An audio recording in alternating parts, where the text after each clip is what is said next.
Hello friends and welcome back to my YouTube channel, जहां हम continue कर रहे हैं साइंस सीरीज़ में अपने रेस्पिरेटरी सिस्टम के पार्ट 5 को। रेस्पिरेटरी सिस्टम में अभी तक हम इसकी कंप्लीट एनाटमी स्टडी कर चुके हैं कि क्या क्या स्ट्रक्चर होते हैं, जिसमें हम नेज़ल चैम्बर से स्टार्ट करके हमारे लंग्स तक और एल्वियोलाई तक हर एक स्ट्रक्चर को डिटेल में पढ़ चुके हैं। उसके बाद हमने देखा था प्रोसेस ऑफ रेस्पिरेशन, क्या उसका प्रोसेस होता है, कैसे मैकेनिज्म होता है रेस्पिरेशन का। और अभी जो पेंडिंग बचा है इस चैप्टर में हमारा, दैट इज़ वॉल्यूम्स। जो डिफरेंट डिफरेंट वॉल्यूम्स होती हैं हमारे रेस्पिरेटरी सिस्टम में, जिनमें से क्वेश्चंस बनते हैं, वो आज इस वीडियो में हम कंप्लीट करने वाले हैं। तो आज की वीडियो में हम कौन सा टॉपिक को कवर करने वाले हैं। फर्स्ट है हमारा लंग्स वॉल्यूम एंड सेकंड है लंग की कैपेसिटी। लंग वॉल्यूम में कौन सा वॉल्यूम्स आज हमें पढ़ने हैं, that is tidal volume, inspiratory reserve volume, expiratory reserve volume and residual volume. Capacity की अगर हम बात करें लंग कैपेसिटी की, तो उसमें हम पढ़ने वाले हैं inspiratory capacity, expiratory capacity, functional residual capacity, vital capacity and total lung capacity. इन सबको आज हम कवर करेंगे। So let's start with the volumes. First जो हमें देखना, that is tidal volume. Tidal volume हम किस चीज़ को बोलते हैं? It is the volume of air inspired and expired during a normal respiration. एक नॉर्मल रेस्पिरेशन में, जब हम कोई स्ट्रीनस एक्टिविटी नहीं कर रहे हैं, कोई मेडिटेशन नहीं कर रहे हैं, कुछ नहीं कर रहे हैं, बिल्कुल रिलैक्स्ड स्टेट में, जब हम एक नॉर्मल रेस्पिरेशन के टाइम पे जिस एयर को इनहेल करते हैं या फिर जितनी एयर को एक्सेल करते हैं, एक नॉर्मल रेस्पिरेशन की वॉल्यूम को हम बोलते हैं टाइडल वॉल्यूम। और ये अप्रॉक्सीमेटली कितनी होती है? एवरेज वैल्यू होती है इसकी 500 ml। इनकी वैल्यूज़ आपको याद रखनी है और इनकी डेफिनेशन भी आपको याद रखनी है कि कौन सी वॉल्यूम में कौन सा वाला पार्ट इंक्लूडेड होता है। Next is inspiratory reserve volume. Inspiratory reserve volume किसको बोलते हैं? It is the additional volume of air a man can inspire after a forcible inspiration. जब आप डीप ब्रीद करते हो, मैक्सिमम फोर्स के साथ आप कितनी ज़्यादा ऑक्सीजन को इनहेल कर सकते हो, जितनी मैक्सिमम एयर आप इनहेल कर सकते हो with the help of force, तो उसको हम बोलते हैं इंस्पिरेटरी रिजर्व वॉल्यूम। इंस्पिरेटरी मतलब ऑब्वियसली ये इनहेलेशन से रिलेटेड है। रिजर्व वॉल्यूम, एक्स्ट्रा जो वॉल्यूम जितना भी आप कैरी कर सकते हो, जितना भी इनहेल कर सकते हो, उसको हम बोलेंगे इंस्पिरेटरी रिजर्व वॉल्यूम। और इसकी एवरेज वैल्यू कितनी होती है? 2500 to 3000 ml। तो आपको ये डिफरेंस देखो, नॉर्मल अगर हम रेस्पिरेशन करते हैं तो 500 ml होता है, लेकिन जब हम पूरे फोर्स के साथ डीप ब्रीथ करके जितना मैक्सिमम इनहेल कर सकते हैं, तो वॉल्यूम हम कितना तक बढ़ा सकते हैं? 2500 ml से लेके 3000 ml तक हो सकती है हमारी inspiratory reserve volume. Next volume की अगर हम बात करें, that is expiratory reserve volume. Expiratory just opposite of inspiratory. तो additional volume of air a man can expire after a forcible inspiration. जितना फोर्स लगा के हम जितना ज़्यादा एक्सेल कर सकते हैं, उसको हम क्या बोलेंगे? Expiratory reserve volume. और इसकी एवरेज वैल्यू कितनी होगी? 1000 to 1100 ml। अब यहाँ बच्चे कंफ्यूज हो जाते हैं कि जितनी इंस्पिरेटरी है उतनी एक्सपायरेटरी भी होगी। अगर आपको याद नहीं आता है और आप वो वाली वैल्यू को कंसीडर करते हो इंस्पिरेटरी वाली को, तो ऐसा नहीं है, आपके लंग्स कोलैप्स हो जाएंगे। अगर इंस्पिरेटरी जितना आप वॉल्यूम को एक्सेल करने लगोगे तो क्या होगा? लंग्स कोलैप्स हो जाएंगे, उसके अंदर कुछ एयर बचेगी ही नहीं। तो इसीलिए इंस्पिरेटरी वाली हमेशा ज़्यादा होती है रिजर्व वॉल्यूम, और एक्सपायरेटरी रिजर्व वॉल्यूम हमेशा कम होती है। Next is residual volume, the volume of air remaining in the lungs even after a forcible expiration. अब आप यहाँ से डिफरेंस अपने आप निकाल सकते हो। जब हम फोर्सिबल इंस्पिरेशन से 2500 से 3000 ml तक इंस्पायर कर सकते हैं, इनहेल कर सकते हैं, लेकिन फोर्स लगाने के बाद हम सिर्फ 1000 ml से लेके 1100 ml तक ही एक्सेल कर सकते हैं। तो दोनों का डिफरेंस कितना आएगा? और जो डिफरेंस होगा, पूरा फोर्स लगाने के बाद आप एक्सेल करते हो, वो जो डिफरेंस बचेगा, जितना भी वॉल्यूम हमारे लंग्स के अंदर बचेगी एयर की, उसी को हम क्या बोलते हैं? Residual volume. And that is 1100 to 1200 ml। इन दोनों के बीच का डिफरेंस ही होता है अप्रॉक्सीमेटली वो। तो फोर्सिबल एक्सपायरेशन के बाद जितना भी लंग्स के अंदर वॉल्यूम ऑफ एयर बचता है, that is known as residual volume. तो ये तो हुई वॉल्यूम्स की बात, जिसमें हमें एग्जैक्ट वॉल्यूम याद रखनी है। अगर हम कैपेसिटीज़ की बात करें कि कैपेसिटी कौन से हमें याद रखनी है, कौन से लंग कैपेसिटीज़ होती हैं, तो first is inspiratory capacity. Inspiratory capacity किसको बोलते हैं? इंस्पिरेटरी मतलब इनहेलेशन से रिलेटेड है ये। Total volume of air a person can inspire after a normal expiration. जब आप नॉर्मल ब्रीदिंग कर रहे हो तो उस टाइम पे नॉर्मल ब्रीदिंग में एक्सहेलेशन के बाद आप नॉर्मल कितनी एयर को इनहेल कर सकते हो उसको हम बोलते हैं इंस्पिरेटरी कैपेसिटी। इंस्पिरेटरी कैपेसिटी में कौन से वॉल्यूम्स आएंगी? टाइडल वॉल्यूम और इंस्पिरेटरी रिजर्व वॉल्यूम, ये होंगी हमारी दोनों मिला के इंस्पिरेटरी कैपेसिटी फॉर्म करती हैं। और इसकी एवरेज वैल्यू होती है अबाउट 3500 ml। और ये 3500 ml कैसे होगी? क्योंकि लंग्स हमारे पूरी तरीके से कभी भी खाली नहीं होते हैं। कैपेसिटी हम क्या बोल रहे हैं, किस चीज़ को बोल रहे हैं कि टोटल लंग्स के अंदर कितनी एयर आ सकती है, इंस्पिरेशन के बाद टोटल कितनी एयर रह सकती है। तो रिजर्व वॉल्यूम जो उसके अंदर स्टोर्ड रहेगी वो तो होगी ही inspiratory reserve volume plus tidal volume. Tidal volume कौन सी है? जो नॉर्मल इनहेलेशन के थ्रू हम एयर को इनहेल करते हैं। तो दोनों को मिला के जो कैपेसिटी बनेगी हमारे लंग्स की उसको हम क्या बोलते हैं? Inspiratory capacity. एक्सपायरेटरी कैपेसिटी कौन सी होगी? Total volume of air a person can expire after a normal inspiration. जब आप नॉर्मल ब्रीदिंग कर रहे हो, नॉर्मली आपने इनहेल किया, उसके बाद आप टोटल कितनी एयर को एक्सहेल कर सकते हो उसको हम बोलते हैं एक्सपायरेटरी कैपेसिटी। और ये भी क्या होगी? इंस्पिरेटरी की तरह tidal volume plus expiratory reserve volume. तो इसको हम बोलते हैं हमारी एक्सपायरेटरी कैपेसिटी। और इसकी वैल्यू कितनी होगी? On an average 1600 ml। Next अगर हम बात करें functional residual capacity. Functional residual capacity क्या होती है? It is the volume of air that will remain in the lungs after a normal expiration. अब कैपेसिटी टोटल तो हमने देख ली कि एक्सपायरेशन के बाद जो भी इनहेल करने के बाद नॉर्मल ब्रीदिंग के बाद हम कितनी एक्सपायर कर सकते हैं, that is expiratory capacity. But functional residual क्या होती है? बची हुई। एक नॉर्मल एक्सपायरेशन के बाद जो हमारे लंग्स के अंदर वॉल्यूम ऑफ एयर बचती है उसको हम क्या बोलते हैं? Functional residual capacity. रेजिडुअल से आप याद रख सकते हो जो बची हुई है लंग्स के अंदर। तो इसके अंदर कौन सी आएगी?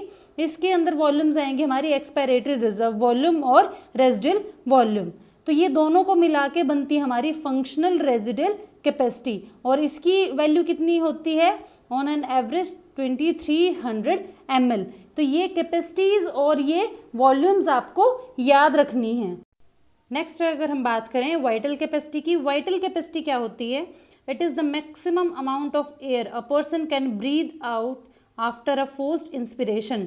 मतलब जब आप डीप ब्रीदिंग कर रहे हो, आपने बिल्कुल फोर्स्ड इनहेल किया है, मैक्सिमम कैपेसिटी से आपने इनहेल कर लिया है और उसी मैक्सिमम कैपेसिटी के साथ आप मैक्सिमम कितना एक्सहेल कर सकते हो, that is the vital capacity.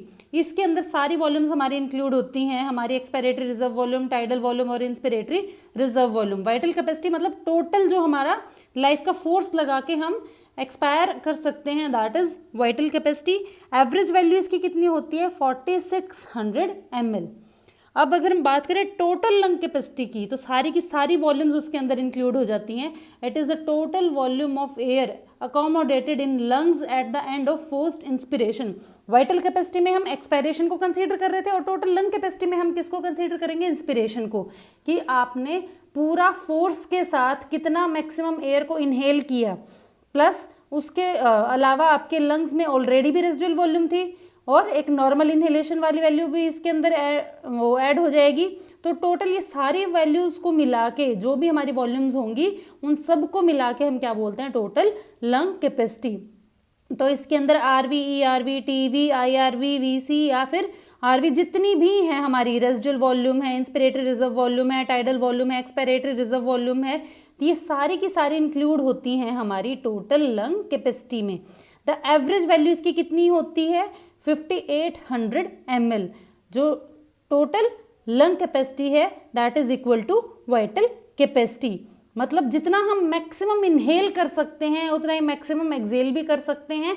इनमें डिफरेंस बस किस चीज़ का होता है? रेजिडुअल वॉल्यूम का। जो रेजिडुअल वॉल्यूम है वो हमारे लंग्स में हमेशा रहती है। जितना हम इनहेल कर सकते हैं उतना ही हम पूरा का पूरा एक्सहेल नहीं कर सकते। लंग्स हमारे कोलैप्स नहीं होते हैं, उसके अंदर कुछ ना कुछ रेजिडुअल वॉल्यूम हमेशा रहती है। So after completing all these values of volume and capacities, let's see transport of respiratory gases, जो भी हमारी रेस्पिरेटरी गैसेज हैं ऑक्सीजन एंड CO2, इनका ट्रांसपोर्ट कैसे होता है हमारी बॉडी के अंदर डिफरेंट डिफरेंट टिश्यूज तक। Respiration involve inhalation of oxygen and acceleration of carbon dioxide. ये हम पहले भी एक्सप्लेन कर चुके हैं कि रेस्पिरेशन का प्रोसेस हम बोलते किसको हैं, ऑक्सीजन को इनहेल करना और CO2 को एक्सेल करना। During respiration oxygen and CO2 gases are transported by the blood. अब ये लंग्स तक तो हमने देख लिया कि कैसे आती हैं, ऑक्सीजन अंदर आएगी और CO2 बाहर जाएगी, लेकिन एक्चुअल जो रेस्पिरेशन है जो टिश्यूज में सेल्स में होगी तो वहाँ तक ऑक्सीजन कैसे जाएगी और वहाँ पे CO2 प्रोड्यूस होके वापस लंग्स तक कैसे आएगी, वो इंटरनल रेस्पिरेशन का एक पार्ट होता है। Oxygen enter the lungs to reach the alveoli. अभी जो हमने रेस्पिरेटरी ट्रैक्ट देखा उसमें क्या होगा, ऑक्सीजन हमारी एंटर करती है लंग्स के अंदर और लंग्स में भी फाइनल पार्ट कौन सा होता है, alveoli. Next point is alveoli and capillaries lie in close to one another. ये मैंने पहले भी एक्सप्लेन किया है कि जो हमारी एल्वेलाई होती है उसके सराउंडिंग क्या होते हैं, बहुत सारी ब्लड वेसल्स होती हैं, उनको ही हम क्या बोल रहे हैं, कैपिलरीज, क्योंकि वो बहुत फाइन ट्यूब की फॉर्म में प्रेजेंट होते हैं, उनको कैपिलरीज हम बोलते हैं। Both the alveoli and capillaries are one cell thick. सिर्फ उनकी मेम्ब्रेन जो बहुत ज़्यादा थिन होती है, जितनी एक सेल की मेम्ब्रेन होती है सिर्फ उतनी ही थिकनेस होती है दोनों की मिला के। The air and blood barrier is about 1 micrometre thick. जो एयर और ब्लड बैरियर है, मतलब एल्वेलाई के अंदर क्या है, हमारी एल्वेलाई के अंदर ऑक्सीजन है और जो कैपिलरीज उनके अंदर ब्लड है, तो उनके अंदर की थिकनेस, उनके बीच की थिकनेस कितनी होती है, 1 micrometre. So the oxygen easily pass from the alveoli to capillaries to reach the blood. Diffusion का प्रोसेस स्टार्ट हो जाता है एल्वेलाई से, ब्लड के अंदर ऑक्सीजन डिफ्यूज होनी स्टार्ट हो जाती है, क्योंकि दोनों में डिफरेंस ज़्यादा नहीं होता है, डिस्टेंस ज़्यादा नहीं होती है।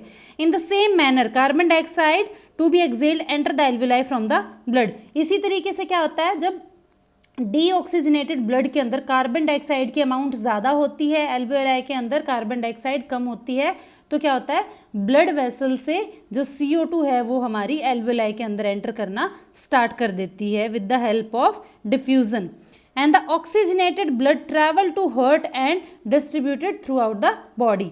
अब देखो इसको सिंपल सा प्रोसेस अगर आप समझते हो, हमारा रेस्पिरेटरी ट्रैक्ट क्या कर रहा है, ऑक्सीजन को लेके जा रहा है लंग्स तक, लंग्स में वो फाइनली एक बलून लाइक स्ट्रक्चर में जाके कैप्चर होती है, दैट इज एल्वेलाई। एल्वेलाई के आसपास बहुत सारी ब्लड वेसल हैं, ब्लड के अंदर ऑक्सीजन कम है तो अपने आप क्या होगा, एल्वेलाई से ब्लड के अंदर ऑक्सीजन डिफ्यूज होनी स्टार्ट हो जाएगी और वहां से वो सारी की सारी ब्लड कैपिलरीज कहाँ जाएंगी, डायरेक्ट हर एक टिश्यू ऑर्गन के पास नहीं जाएंगी, वो जाएंगी हार्ट के पास। हार्ट के लेफ्ट पार्ट के पास पहुंचता है हमारा ऑक्सीजनेटेड ब्लड और वहां से हार्ट क्या करता है, डिफरेंट डिफरेंट आर्टरीज के थ्रू हमारे डिफरेंट डिफरेंट बॉडी पार्ट्स तक पहुंचाता है ऑक्सीजनेटेड ब्लड को, और वहां पे जाके जब रेस्पिरेशन होगा हर एक टिश्यू के पास, हर एक सेल के पास CO2 प्रोड्यूस होगी, तो वो ब्लड वेसल जो वेन्स हैं वो क्या करेंगी, डीऑक्सीजनेटेड ब्लड को वापस से लेके आएंगी एल्वेलाई के पास और डिफ्यूजन के थ्रू वापस से CO2 लंग्स में एंटर कर जाएगी और एक्सेलेशन के प्रोसेस के थ्रू CO2 को हम एक्सेल कर देते हैं, बाहर कर देते हैं बॉडी से। अब जो ये सब हम बात कर रहे हैं कि ऑक्सीजन चली जाएगी सेल के पास, CO2 आ जाएगी ब्लड वेसल के पास, ये काम कैसे करता है पूरा का पूरा प्रोसेस? क्या ऐसे कोई गाइडेड कोई मैकेनिज्म होता है कि आपको यहाँ जाना है, ऑक्सीजन को कोई बताएगा कि यहाँ पे एंटर करना है, CO2 को बताएगा यहाँ पे एंटर करना है? It's all about the pressure. ये पूरा का पूरा गेम किस चीज़ का होता है, पार्शियल प्रेशर का, जिसकी वजह से एक्सचेंज ऑफ गैसेस होता है। तो इसमें देखिए first point, exchange of gas occur when a difference in the partial pressure exist across the semi permeable membrane. जब प्रेशर में डिफरेंस होगा किसी भी चीज़ का, किसी भी गैस का प्रेशर एक तरफ ज़्यादा होगा दूसरी तरफ कम होगा, तो वो क्या करेगी, हाई प्रेशर से लो प्रेशर की तरफ मूव करेगी और ऑक्सीजन और CO2 का एक्सचेंज टोटली इसी कंसेप्ट पे चलता है। Next point is gas moves by diffusion from one region of higher concentration to the lower concentration until the equilibrium attain. और कब तक वो डिफ्यूज होती रहती हैं, जब तक इक्विलिब्रियम नहीं आ जाता दोनों के दोनों जगह पे जो सेमी परमिएबल मेम्ब्रेन के थ्रू सेपरेटेड होते हैं, चाहे वो एल्वेलाई है चाहे वो हमारी ब्लड वेसल्स हैं, वो तब तक डिफ्यूजन होता रहता है जब तक इक्वल नहीं हो जाता pressure. diffusion of oxygen and CO2 depend on the pressure difference, and there are two type of respiration based on the gas exchange. They are external and internal. अभी मैंने बताया भी एक्सटर्नल रेस्पिरेशन हम किसको बोलते हैं. एक्सटर्नल रेस्पिरेशन हमारा lungs तक ऑक्सीजन और CO2 का जो एक्सचेंज होता है उसको हम बोलते हैं एक्सटर्नल. और internal respiration include the transport of oxygen towards the cell और वहाँ से फिर CO2 को कैरी करना. तो ये होता है हमारा internal respiration.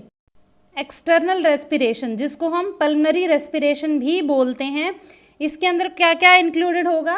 First is exchange of gases bye diffusion between the alveoli and blood across the respiratory membrane. जो एल्वियोलाई और ब्लड के बीच में एक्सचेंज ऑफ गैसेस होता है, डिफ्यूजन ऑफ गैसेस होता है, उसको हम इंक्लूड करते हैं एक्सटर्नल रेस्पिरेशन या फिर पल्मनरी रेस्पिरेशन के अंदर. पल्मनरी वर्ड पहले भी मैं बता चुकी हूँ कि लंग्स के लिए यूज होता है. जहाँ भी आपको पल्मनरी लिखा हुआ मिले that means it is related to lungs.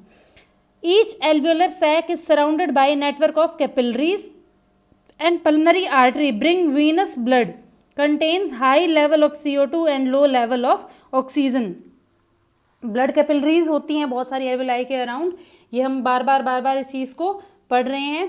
जो पल्मनरी आर्टरी होती है, जनरली क्या होता है, आर्टरी जो होती हैं वो ऑक्सीजनेटेड ब्लड कैरी करती हैं और वेन्स जो होती हैं वो डीऑक्सीजनेटेड ब्लड कैरी करती हैं. बट जहाँ पे पल्मनरी लग जाता है वहाँ पे याद रख लेना कि इसका काम उल्टा हो गया है. जो पल्मनरी आर्टरी होंगी वो क्या करती हैं, डीऑक्सीजनेटेड ब्लड या फिर इम्प्योर ब्लड हम उसको बोलते हैं, या फिर वो ब्लड जिसके अंदर CO2 ज़्यादा होती है, ऑक्सीजन कम होती है, उसको लेके आती हैं. Based on the concentration gradient CO2 diffuse to alveoli under the equilibrium attain. अब प्रेशर का डिफरेंस होगा तो क्या होगा, इन ब्लड कैपिलरी से पल्मनरी आर्टरी से CO2 कहाँ एंटर कर जाएगी, लंग्स के अंदर एंटर कर जाएगी. And by the same oxygen it diffuse from the alveoli to the blood until equilibrium attain. और सेम प्रोसेस से ऑक्सीजन भी डिफ्यूज हो जाती है लंग से ब्लड कैपिलरीज के अंदर. While passing through the alveoli blood flow slowly so as to increase the time available for gas exchange. जब ब्लड जो है हमारा एल्वियोलाई के थ्रू एल्वियोलाई से पास होता है, एल्वियोलाई के पास से, तो क्या होता है, डिफ्यूजन बहुत स्लो होता है ताकि धीरे धीरे जो गैसेस एक्सचेंज है हमारा वो होता रहे. When blood leaves from the alveoli the CO2 and oxygen level are equilibrium in both the capillaries and alveoli. जो ब्लड एल्वियोलाई से दूर जाता है, हमारे बाकी बॉडी ऑर्गन के पास जाता है, तो उसमें क्या होता है, बैलेंस होता है हमारे ऑक्सीजन और CO2 का, ताकि वो डिफ्यूजन का प्रोसेस आगे फर्दर ना चलता रहे. गैसियस एक्सचेंज के इस प्रोसेस को समझने के लिए आप इमेज में भी देख सकते हैं कि एल्वियोलाई से ऑक्सीजन डिफ्यूज होके हमारी ब्लड वेसल्स के अंदर एंटर करती है, और जो CO2 है वो टिश्यू से वापस ब्लड वेसल के अंदर एंटर करती है और जाती है हमारे एल्वियोलाई के पास. तो ये पूरा जो प्रोसेस है सर्कुलर फॉर्म में चलता रहता है. ऑक्सीजन ट्रांसपोर्ट होती रहती है टिश्यूज और सेल्स के पास, और सेल से फिर CO2 जाती रहती है हमारे लंग्स में एल्वियोलाई के पास. अब अगर हम बात करें इंटरनल रेस्पिरेशन की, जिसको हम बोलते हैं टिश्यू रेस्पिरेशन. जैसे एक्सटर्नल को हम पल्मनरी बोलते थे, मतलब वो लंग्स तक ही लिमिटेड होता है हमारा, तो इंटरनल को हम बोलते हैं टिश्यू रेस्पिरेशन. टिश्यू रेस्पिरेशन क्यों बोलते हैं, क्योंकि एक्चुअल जो रिक्वायरमेंट है ऑक्सीजन की वो कहाँ पे होती है, हमारे ब्लड के, हमारी बॉडी के सेल्स को, टिश्यूज़ को, ऑर्गन्स को होती है. उनको काम करने के लिए एनर्जी चाहिए, और एनर्जी प्रोड्यूस करने के लिए क्या चाहिए, ऑक्सीजन चाहिए. तो ऑक्सीजन जब हमारे बाकी बॉडी पार्ट्स तक पहुंचेगी, बॉडी के टिश्यूज़ तक पहुंचेगी, तो वहाँ पे एनर्जी प्रोड्यूस होगी, और उसी एनर्जी प्रोडक्शन के प्रोसेस को हम क्या बोलते हैं, इंटरनल रेस्पिरेशन या फिर टिश्यू रेस्पिरेशन. तो इसमें कौन से स्टेप्स आएंगे, exchange of gas bye diffusion between the blood and tissues across the capillary membrane. जैसे एल्वियोलाई और ब्लड वेसल के बीच में एक्सचेंज हो रहा था CO2 का, ऐसे ही जब वो ब्लड वेसल ऑक्सीजन को लेके आएंगे हमारे टिश्यूज के पास, तो क्या होगा, उनके थ्रू वहाँ भी क्या होगा, डिफ्यूजन के प्रोसेस के थ्रू ऑक्सीजन ब्लड वेसल से टिश्यूज में एंटर कर जाएगी. And the blood present in capillary tube is rich in oxygen, lesser in CO2 level. अब देखो, हमारे लंग्स के पास से ऑक्सीजन लेके आ रही हैं ब्लड वेसल हमारे टिश्यू के पास. टिश्यू के पास ऑक्सीजन नहीं है, ब्लड के पास ऑक्सीजन है, तो ऑब्वियसली क्या होगा, ऑक्सीजन जो है डिफ्यूज होनी स्टार्ट हो जाएगी टिश्यू के पास, और वहाँ पे क्या होगा, रेस्पिरेशन होके CO2 प्रोड्यूस होनी स्टार्ट हो जाएगी। तो वो CO2 फिर कहाँ एंटर करेगी, वो हमारी ब्लड कैपिलरीज के अंदर एंटर करेगी। Based on the concentration gradient oxygen diffuse to tissue until equilibrium attain and by the same CO2 is diffuse from the tissue to the blood until equilibrium attain. ऐसे ही exchange चलता रहता है जब तक इक्विलिब्रियम नहीं आ जाता। ब्लड से ऑक्सीजन टिश्यू में एंटर करती रहती है और टिश्यू से CO2 जो है वो ब्लड के अंदर एंटर करती रहती है। While passing through the capillary, blood flows slowly. जैसे ही कैपिलरी से ब्लड हमारा मूव होता है तो बहुत धीरे, बहुत स्लो स्पीड पे मूव होता है, ताकि एक्सचेंज ऑफ गैसेस इजीली चलता रहे लंबे टाइम तक। And when blood leaves from the tissue, the CO2 and oxygen level are equilibrium in both the capillaries and tissue. जब वहाँ से हमारा ब्लड निकल के बाहर आता है टिश्यूज़ के पास से, तो इक्विलिब्रियम मेंटेन हो जाता है ब्लड के अंदर भी और टिश्यू के अंदर भी। Same amount of CO2 and same amount of oxygen रह जाती है। जो हम डिफ्यूज़न की बात कर रहे हैं बार बार कि डिफरेंस इन प्रेशर होने की वजह से डिफ्यूज़न होता है, तो वो अगर आप प्रेशर याद करना चाहो तो कहाँ पे कितना प्रेशर होता है हमारी बॉडी के अंदर, एटमॉस्फेयर के अंदर ऑक्सीजन और CO2 का, तो वो वैल्यूज़ आप यहाँ से याद कर सकते हो। एटमॉस्फेयर के अगर हम देखें, एटमॉस्फेयर में ऑक्सीजन का प्रेशर कितना होता है 105 mmHg और CO2 का कितना होता है 40 mmHg। लेफ्ट एट्रियम और राइट एट्रियम ये कौन सा पार्ट है, हमारे हार्ट के पार्ट है। लेफ्ट जो पार्ट होता है हमारे हार्ट का उसमें ऑक्सीजन ज़्यादा होती है और राइट जो पार्ट होता है उसमें डीऑक्सीजनेटेड मतलब CO2 ज़्यादा होती है। तो लेफ्ट एट्रियम में प्रेशर कितना होगा 100 mmHg और CO2 का होगा 40 mmHg, almost equal to atmosphere. और अगर राइट एट्रियम की हम बात करें तो उसमें क्या होता है, डीऑक्सीजनेटेड ब्लड होता है, मतलब CO2 होती है, तो ऑक्सीजन का प्रेशर इसमें कम होता है। ऑक्सीजन का प्रेशर होता है 40 mmHg और CO2 का होता है 45 mmHg। टिश्यूज़ की अगर हम बात करें तो टिश्यूज़ का भी किसके इक्वल होगा, हमारा टिश्यूज़ के अंदर ऑक्सीजन नहीं होती है, वो भी डीऑक्सीजनेटेड होते हैं, तो राइट एट्रियम के इक्वली होता है 40 mmHg होता है ऑक्सीजन का और 45 mmHg होता है CO2 का। तो ये प्रेशर की वैल्यू आप याद रख सकते हो। लेफ्ट एट्रियम का किसके इक्वल होता है, हमारे एटमॉस्फेयर के इक्वल होता है, और राइट एट्रियम का प्रेशर जो होता है वो हमारे टिश्यूज़ के इक्वल होता है। इस पूरे प्रोसेस को अगर आप डायग्रामेटिकली समझना चाहो तो आप सीक्वेंस वाइज देखिए कि कैसे कैसे चलता है हमारा ये पूरा का पूरा प्रोसेस। नंबर 1, इनहेल्ड एयर कहाँ एंटर करेगी, हमारे लंग्स के अंदर, एल्वेलायर स्पेस के अंदर। जो एल्वेलर स्पेस होगा वहाँ से क्या होंगी, अटैच होंगी हमारी एल्वेलर कैपिलरीज। तो यहाँ से ऑक्सीजन एंटर करती है एल्वेलर कैपिलरीज के अंदर और फिर होती है हमारी पल्मनरी वेन्स जो क्या करती है ऑक्सीजन को कहाँ लेके जाती है, हमारे लेफ्ट पार्ट ऑफ हार्ट के पास। और लेफ्ट पार्ट ऑफ हार्ट जो है इसको सिस्टेमिक आर्टरीज के थ्रू क्या करता है, हमारी पूरी बॉडी ऑर्गन्स तक पहुंचाता है। और सिस्टेमिक कैपिलरीज क्या होंगी, यहाँ से डिफ्यूजन होता है ऑक्सीजन का हमारे बॉडी टिश्यूज के पास। जो आर्टरीज हैं वो आगे फर्दर कैपिलरीज में स्प्लिट हो जाएंगी, बहुत फाइन ट्यूब्स में स्प्लिट हो जाते हैं, जिसकी वजह से डिफ्यूजन के लिए सरफेस एरिया बढ़ जाता है। अब यहाँ से क्या होगा, टिश्यूज़ के अंदर इंटरनल रेस्पिरेशन होती है, CO2 प्रोड्यूस होती है, और उस CO2 को कौन कैरी करता है, वही कैपिलरीज कैरी करेंगी, और कैपिलरीज इकट्ठा करके CO2 को कहाँ ले जाती है, सिस्टेमिक वेन के पास। अब सिस्टेमिक वेन लेके जाती है डीऑक्सीजनेटेड ब्लड को हमारे राइट पार्ट ऑफ हार्ट के पास। राइट हार्ट के पास जब जाता है तो वहाँ से क्या होता है, पल्मनरी आर्टरीज सारे के सारे डीऑक्सीजनेटेड ब्लड को इकट्ठा करती हैं, कैरी करती हैं, हमारे लंग्स तक लेके जाती हैं, और लंग्स में फिर डिफ्यूजन होता है CO2 का। एल्वेओलर स्पेस के अंदर CO2 वापस से डिफ्यूज हो जाती है और लंग्स क्या करते हैं, फिर एक्सेलेशन के थ्रू एक्सपायर कर देते हैं, एक्सेल कर देते हैं CO2 को बाहर की तरफ। तो ये पूरा प्रोसेस डबल सर्कुलेशन चलती रहती है हमारे ब्लड की विद ऑक्सीजन एंड CO2। तो ये हुआ हमारा रेस्पिरेटरी सिस्टम का स्ट्रक्चर और उसकी मैकेनिज्म फंक्शनिंग कंप्लीट। अगर हम बात करें कुछ डिजीज़ की जो हमारे रेस्पिरेटरी सिस्टम से रिलेटेड होती हैं, तो कौन से कॉमन डिजीज़ होती हैं, cystic fibrosis, emphysema, pneumonia, common cold, bronchitis, tracheitis और लेरेंजाइटिस, ये सारी की सारी हमारी रेस्पिरेटरी सिस्टम से रिलेटेड डिजीज़ होती है। अगर हम बात करें सिस्टिक फाइब्रोसिस की, तो इसमें क्या होता है, म्यूकस ज़्यादा प्रोड्यूस होता है सिस्टिक फाइब्रोसिस में। ये डाइजेस्टिव सिस्टम में भी प्रॉब्लम क्रिएट करती है और रेस्पिरेटरी सिस्टम में भी प्रॉब्लम क्रिएट करती है। थिक म्यूकस होता है जिसकी वजह से क्या होता है, हमारी लंग की कैपेसिटी कम हो जाती है, जो ऑक्सीजन जितना हम इनहेल कर सकते हैं उतना इनहेल नहीं कर पाते हैं और ब्रीदिंग डिफिकल्टी होती है।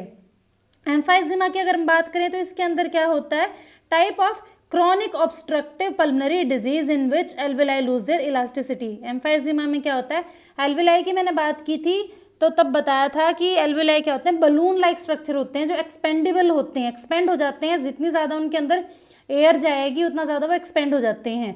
बट एम्फाइजीमा जिसको हो जाता है उसमें क्या होता है, वो इलास्टिसिटी खत्म हो जाती है एल्वेलाई की, तो ऑब्वियसली क्या होगा, कैपेसिटी भी कम हो जाएगी उसकी एयर को कैरी करने की।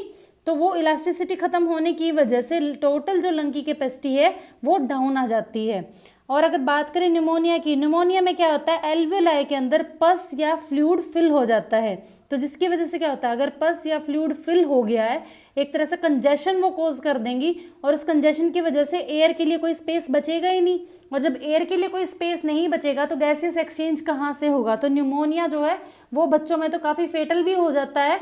तो इसीलिए टाइम टू टाइम हमें क्या करते रहना चाहिए, हमारी लंग की कैपेसिटी को चेक करते रहना चाहिए कि हमारा ब्रीदिंग रेट, रेस्पिरेशन रेट कितना चल रहा है, और अगर लगे कि हमारा ब्रीदिंग रेट बहुत फास्ट हो रहा है तो हमें चेक करना चाहिए कि लंग का किसी तरह का कोई इन्फेक्शन तो नहीं हुआ या फिर कहीं और का कोई इन्फेक्शन हुआ। एक और चीज़ आपको याद रखनी है, मैंने और भी कॉमन डिजीज़ के नाम लिए थे, ब्रोंकाइटिस, लारिंजाइटिस एंड टॉन्सिलाइटिस। ये क्या होते हैं, ITIS जिसके भी पीछे लग जाता है उसका मतलब होता है उस पर्टिकुलर पार्ट का इन्फेक्शन, मतलब हमारे रेस्पिरेटरी ट्रैक्ट में डिफरेंट डिफरेंट पार्ट में इन्फेक्शन भी हो सकते हैं। जैसे कॉमन कोल्ड है, कॉमन कोल्ड आप देखते हो उसमें क्या होता है, हमारा पूरा नेजल चैम्बर है, और हमारा कॉमन कोल्ड अंदर तक इन्फेस्ट कब करता है, जब वो काफ़ी लॉन्ग ड्यूरेशन के लिए चल जाता है या फिर इम्यूनिटी जिसकी वीक होती है उसको। जनरली इसमें क्या होता है, साइनस तक ही प्रॉब्लम होती है, साइनस में स्वेलिंग हो जाना है, फ्लूइड फिल हो जाना एक तरीके का।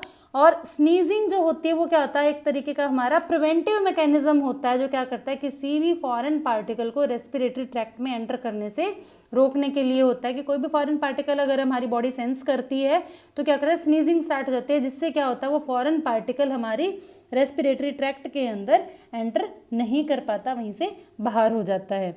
तो ये हैं कुछ डिजीज़ कॉमन जो हमारे रेस्पिरेटरी सिस्टम से रिलेटेड हैं। ऐसे ही इस चैप्टर को अब हम कंप्लीट कर चुके हैं, इससे रिलेटेड जो भी क्वेरीज थी, अगर आपको कोई क्वेश्चन रहता है तो आप कमेंट में पूछ सकते हो, बट इस चैप्टर को हम कंप्लीट कर चुके हैं। नेक्स्ट चैप्टर को हम स्टार्ट करेंगे हमारी नेक्स्ट वीडियो में, और इस सीरीज़ को कंप्लीट देखने के लिए फॉलो करें।